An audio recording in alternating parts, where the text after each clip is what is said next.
Hello 12th class students, मैं प्रेम प्रकाश कुमावत एक बार फिर आपको NRVM हासलपुर ऑनलाइन क्लासेस में आपका स्वागत करता हूं। मैं पिछली कक्षा में आपको 12th का जो सिलेबस है उसके बारे में बताया था। तो हो सकता है कोरोना काल के दौरान जो पढ़ाइयों का जो समय है, जो एक आध महीने व्यतीत हुए, उसके बाद में हो सकते हैं कोर्स जो है, बातें चल रही है, कोर्स है वो थोड़ा कम हो सकता है। फिर भी आपको है कुछ ऐसे टॉपिक पढ़ाए जा रहे हैं जो कि आपके रेगुलरली आते ही हैं, लेटर्स वगैरह हैं, ये आएंगे और इनकी प्रैक्टिस करते रहिए। हो सकता है कोर्स कम होगा तो देखिए फिर क्या होगा, मगर आपकी जो पढ़ाई है आप उस पर फोकस कीजिए। इसी कड़ी में मैं आपको रिप्लेसमेंट लेटर बता रहा था, तो मोस्ट ऑफ वो मैंने रिप्लेसमेंट लेटर है आपको डिफेक्टिव वॉशिंग मशीन का बताया था। आज मैं दूसरे लेटर्स पे चर्चा करूंगा, डिफेक्टिव कलर टीवी। वैसे रिप्लेसमेंट में कुछ भी आ सकता है, LED भी आ सकती है, कैमरा भी आ सकता है, कोई सा भी है, बस इसमें ये ध्यान रखना है एक या दो लाइन चेंज होगी। तो आप अपना ध्यान उन्हीं चीज़ों में लगाइए जहाँ चेंज होगा ना, उन पे ज़्यादा फोकस कीजिए। बाकी इक्वल है, बाकी अब दोनों में देखना क्या फ़र्क है। मैं एक आज लेटर जो बता रहा हूँ, कलर टीवी में क्या चेंजेस आते हैं और वॉशिंग मशीन में क्या डिफ़िकल्टी आती है। भाई वॉशिंग मशीन में आपके पंप है वो वर्क करना बंद कर देता है, स्टॉप्ड हो जाता है, ब्रोकन हो जाता है। जैसे कलर टीवी में पिक्चर ट्यूब खराब हो जाती है, इलेक्ट्रिक सर्किट जो खराब हो जाता है। ऐसे आपको जो ऐसा पॉइंट जो उसमें वैल्यूएबल हो वो आपको लिखना रहता है। देखिए डिस्कस करते हैं। यहाँ पे सबसे पहले कोई सा भी लेटर हो ले आप है, इसमें पहले एड्रेस लिखेंगे, जैसे प्लॉट नंबर 201 नेहरू मार्ग जोधपुर 9 सितंबर 2020। ये तो आपका सेंडर का हो गया एड्रेस। ये डेट हो गई, डेट के बाद में जैसे पता लिखो उसमें एक लाइन छोड़ के फिर आप डेट लिखोगे, इसमें 2 या 3 लाइन आपको छोड़नी है। फिर रिसीवर एड्रेस, द मैनेजर कौन अधिकारी है वहाँ पे, द मैनेजर, कंपनी का नाम फिलिप्स इंडिया लिमिटेड, कहाँ है, जोधपुर। ये कोई जरूरी नहीं अपन जोधपुर के रहने वाले हो तो वहाँ जोधपुर ही हो, कोई जरूरी नहीं, जयपुर भी हो सकती, बीकानेर भी। हमने खरीदारी कहाँ से की, वो कंपनी कहाँ से है जहाँ से हमने खरीदा है, उसको हम लिख सकते हैं। मैंने जोधपुर का दिया है। आप एग्जाम में ध्यान रखना, कोई जरूरी नहीं जब जहाँ हम रह रहे हैं वहाँ ही वो कंपनी हो, ये कोई कंफर्म नहीं है, कहीं भी हो सकती है, ये ध्यान रखना। Subject replacement for a defective colour TV, ऐसा हम सब्जेक्ट लिखेंगे, एक ही लाइन में आना चाहिए। Sir with regards that I want to draw your kind attention, ये वाली लाइन चाहो तो आप विथ रेफरेंस से भी लिख सकते हो। इसका जो स्टार्टिंग है वो काफ़ी अलग अलग है, 8-10 प्रकार मिल जाएंगे आपको, चाहो तो आप उस प्रकार से भी अपने हिसाब से भी आप इसकी बिगिनिंग कर सकते हो। Attention on the above subjective topic, क्या है वो टॉपिक, 2 बिंदु लगे, replacement for a defective colour TV. You know that I bought A colour TV from your shop and the last month which bill number is 2104 etcetera etcetera, जो चाहे वो लिख सकते हो। It also has 1 year warranty period. आगे बढ़ते हैं इससे।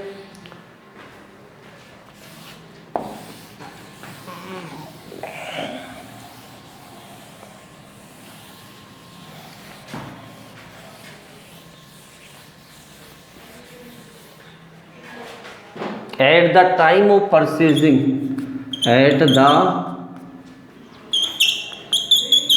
time of buying भी लिख सकते हो, परचेजिंग भी, buying it was working well, अच्छा कार्य कर रही थी वो खरीदते समय। बट 8 ये अच्छा कहा, टीवी अच्छा चल रहा था, वर्किंग वेल मतलब टीवी सही प्रकार से चल रहा था, प्लेइंग अच्छा हो रहा था, पिक्चर ट्यूब सब सही थी, it was working well.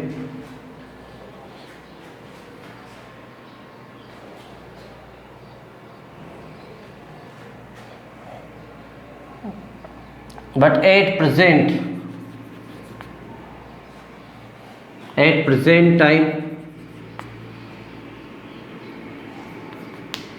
its picture tube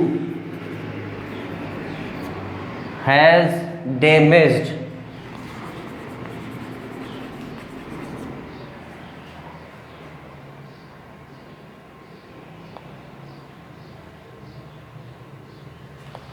so the picture is not showing well, so I am sending this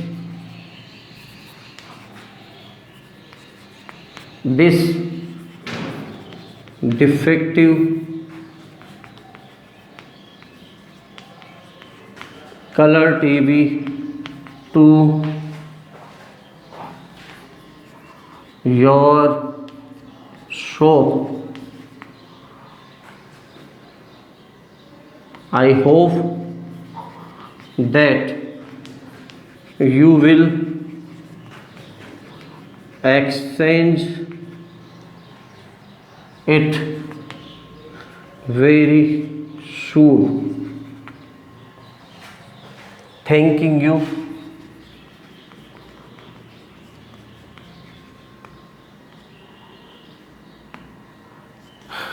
Yours faithfully. जो भी है XYZ अपना नाम है तो नाम लिख दीजिए जो उसमें आया है। आपके पेपर में नाम दे भी सकते हैं, नहीं देता है तो XYZ करके आप क्लियर इस चीज़ को लिख सकते हो। यहाँ पे पिक्चर ट्यूब हैज़ डैमेज्ड या इट वॉज वर्किंग, ये जो लाइन है ना ये आपके मोस्ट ऑफ में अलग अलग होगी, तो यहाँ ध्यान दीजिए जो रीजंस है वो सूटेबल दीजिए, इतने हार्ड नहीं है। हर एक थिंग्स जो भी आप बाइंग करते हो उसमें कुछ ना कुछ रीजन ऐसा दीजिए जो कि पर्याप्त हो, शॉर्ट सर्किट होना, ऐसे आप फैन में शॉर्ट सर्किट हो जाता है, मोटर डैमेज हो जाती है, ऐसी चीज़ें स्टॉप्ड हो जाता है वर्किंग करते करते, वो ध्यान रखना आप। इसमें इट वॉज वर्किंग वेल या it's picture tube is well at the time of purchasing, ये भी लिख सकते हो। लेकिन अभी जो है उसकी पिक्चर ट्यूब है डैमेज हो सकती है, picture is not viewing clearly, ऐसे भी आप रीजन दे सकते हो। According to your opinion you can write anything, मगर करेक्ट वे में होना चाहिए वो रीजन। एकदम लेटर्स में यही होता है, you can get 7 out of 7 marks. Reason आप प्रॉपरली दोगे तभी आपको वो नंबर मिलेंगे। इसमें आपको एक तो रीजन प्रॉपरली देना है, रीजन आपके प्रॉपर होने चाहिए। एक लैंग्वेज आपकी क्लियर होनी चाहिए, टॉपिक से रिलेटेड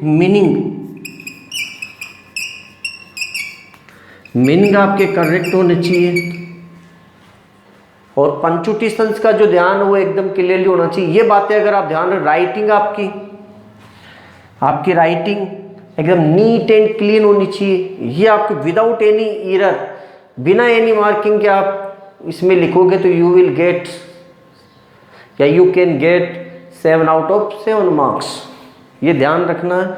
नेक्स्ट जो है लेटर्स, मैं आशा करता हूँ रिप्लेसमेंट लेटर में आपको कोई दिक्कत नहीं होगी सभी विद्यार्थियों को। तो आप रिप्लेसमेंट लेटर जो भी है केवल एक आध सेंटेंस आपको चेंज करने हैं, उन पे फोकस कीजिए करेक्टिव वे में।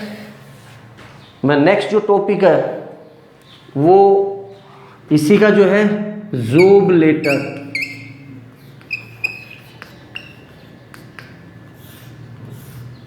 जॉब लेटर वो है, वो आज बताने जा रहा हूं। इसमें सबसे पहले तो अपन सीवी कैसे बनाते हैं,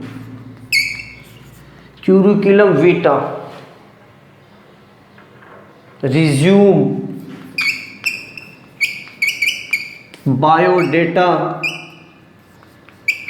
ये एक ही बात है। क्यूरिकुलम वीटा सीवी कह दो, रिज्यूम कह दो, बायोडेटा, एक ही थिंग्स है। ये कैसे बनाते हैं सबसे पहले आज यही सीखेंगे, फिर हम जॉब लेटर पे चर्चा करेंगे। इसमें क्लियर सी बात है, हम हमारी पूरी डिटेल लिखते हैं एजुकेशनल, और इस लेटर में आपको जो है उस जॉब के अकॉर्डिंग आपको अपनी स्थिति माननी पड़ती है। अभी आप जैसे 12th में पढ़ रहे हो, 11th में पढ़ रहे हो, 10th में, उसके अकॉर्डिंग नहीं। आप क्या जैसे टीचर है, टीचर एप्लीकेंट आई है आपकी टीचर की, उसमें आप अगर ये लेक्चरर ऑफ इंग्लिश लेक्चरर के लिए अप्लाई करना चाहते हो तो आपको फिर बीए, बीएड, ये आपकी क्वालिफिकेशन होगी और आपकी एज भी इंक्रीज हो जाएगी।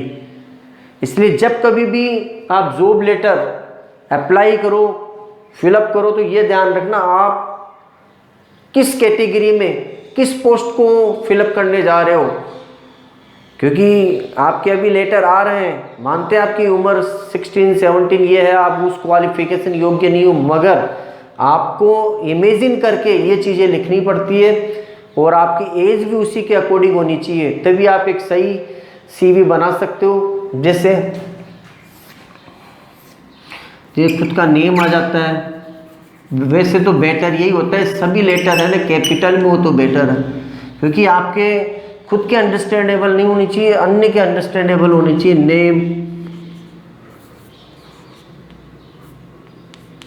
फादर्स नेम, आपके मदर्स, सभी कैपिटल में लिख दो, FATHERS, father's name, NAME, MOTHER, mother's name. Date of birth, इसके अकॉर्डिंग एज क्या होगी आपकी। रिलीजियन,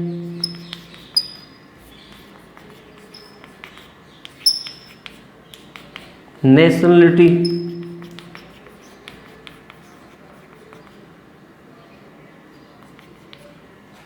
ऐसे इसमें एक आप लाइन ऐसी बनाओ जिसमें सारे जो है क्लियरिटी आ जाए।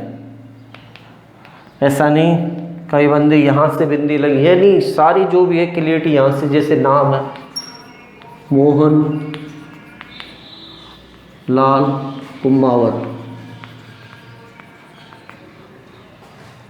Fathers Ramchandra Kumawat, mothers Mohini Devi. Date of birth 15/10/1988। Age इसी के अकॉर्डिंग एज आप 32 years. Religion Hindu. Nationality Indian. तो यहाँ पे देखो सीवी बनाने के लिए जैसे आपका नाम proper, father's name, mother's name, date of birth, age, religion, nationality एकदम क्लियर वे में आना चाहिए। ये काफ़ी 2 पेज में आपके लिखे जाते हैं। एक में ये साधारण लेटर आता है, इसकी जो वे इन द रेस्पॉन्स ये लिखते हैं, तो दूसरे में सीवी बनाते हैं। पहले सीवी नहीं बनाते, पहले लेटर लिखते हैं, मगर मैं आपको पहले सीवी बनाना सिखा रहा हूँ। और ये इम्पोर्टेंट भी है काफ़ी कि आप सीवी कैसे बनाते हो। आज का जो है सीवी बनाना सीख लो आप, फिर अगले जो वीडियो में है हम जॉब लेटर की रूपरेखा पे चर्चा करेंगे। तो ठीक है, इसके बाद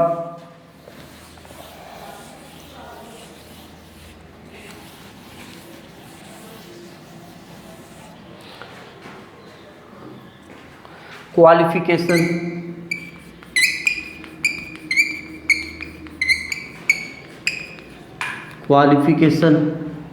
इसमें क्वालिफिकेशन में आपके 10th 12th,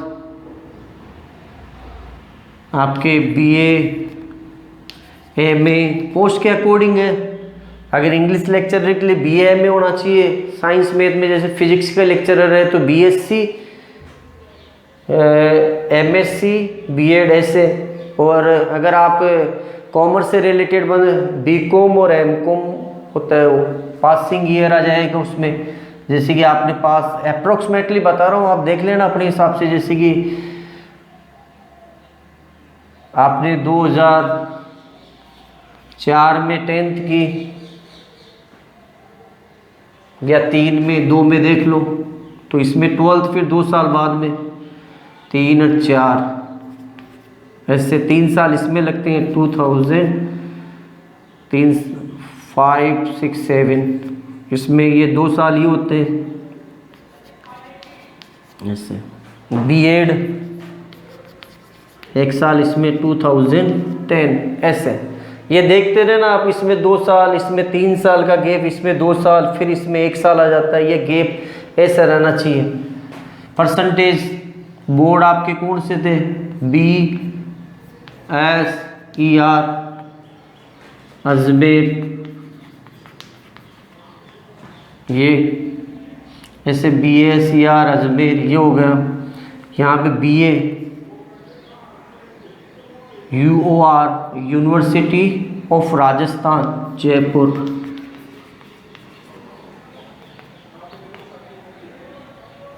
ये भी ऐसे ही है। और परसेंटेज, आपकी परसेंटेज क्या रही? जैसे इसमें 80%, इसमें आपके 82, BA 78, यहाँ 75%, B.Ed 85, ऐसे परसेंटेज। ये आपकी क्वालिफिकेशन में आ जाएगी, डिटेल मांगते हैं सारी। अब आप इसके अलावा स्किल कौशल आपके क्या क्या है? जैसे लैंग्वेज, इंग्लिश,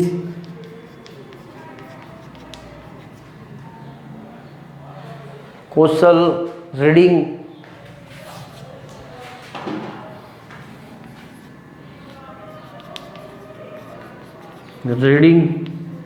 बुक्स, ये आपकी स्किल है। या स्किल में वैसे कौशल भी आ जाते हैं, आपकी रुचि है ये तो इंटरेस्ट, सॉरी, इसमें स्किल में आप चाहो तो लैंग्वेज स्किल लिख सकते हो, इंग्लिश एंड हिंदी। और भी ये स्किल से रिलेटेड लिख दो या लैंग्वेज। इसके बाद तो इसमें आ गया क्वालिफिकेशन।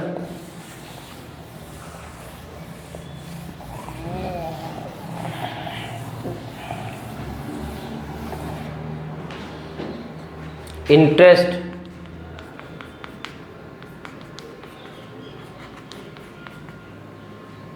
इंटरेस्ट आपका क्या है? Playing and reading.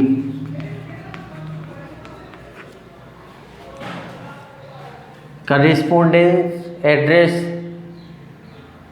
एम चाहो तो एम भी लिख सकते हो आपका, एड्रेस या मोबाइल नंबर।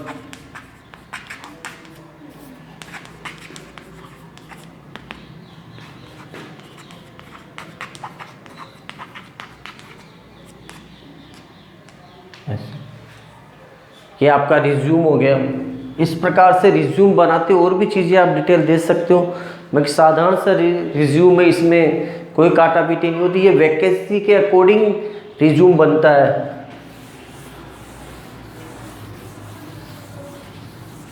ये जॉब लेटर में इस प्रकार से रिज्यूम बनता है। और ये रिज्यूम बाद में बनाते हैं। अब मैं आपको एक जॉब लेटर है वो बता रहा हूँ। Apply for an English lecturer,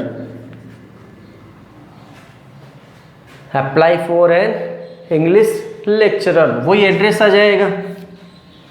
अपना खुद का पता लिख दीजिए। Plot number 21 Gandhinagar Jaipur.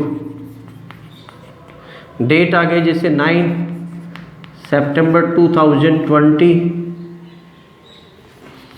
The principal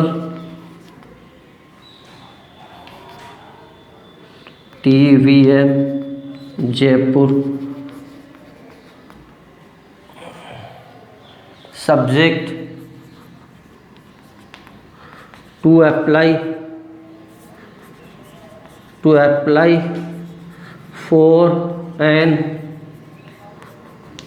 English lecturer. सबसे पहले एड्रेस या डेट आ जाएगी, किसको लिखना है वो, द प्रिंसिपल, स्कूल का नाम, कहाँ वो स्थित है, subject sir in the response of your advertisement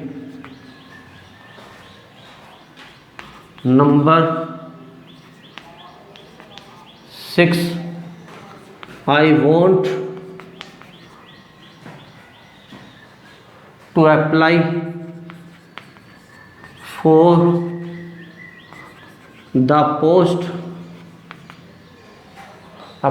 the post of an English lecturer.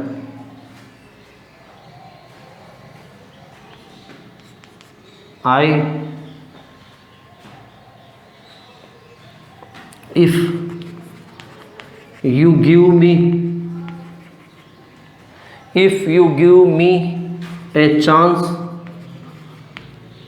I will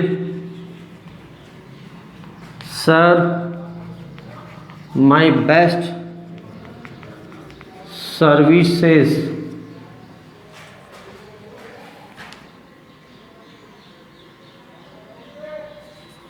for your school.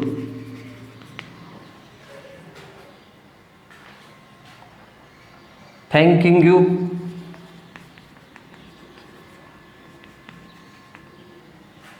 देखो, sir in the response of your advertisement number 201569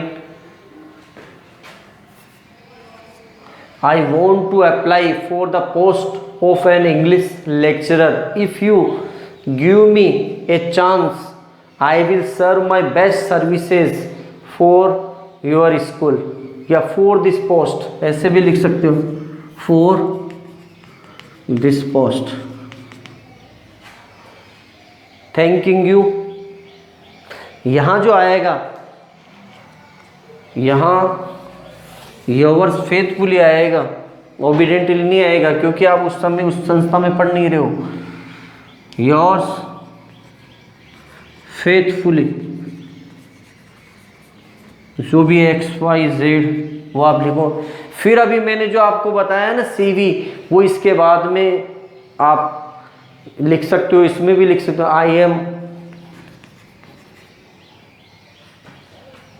I am giving my all academic details through CV. ये ignore कर दो कि I am giving my all academic details through CV। तो आप इसके बाद में CV फिलअप कर दें या CV बना दें। जो भी मैंने पहले बताया था वो आपको बाद में लिखना है लेटर के बाद। ये लेटर लिखने के बाद में आपको CV लिखना है। I hope that you have understood how one can write a job letter. I hope that you will you will work hard to learn to write this letter. आप और भी जो है इस प्रकार के लेटर घर पे बैठ के लिखना। Thanks for this.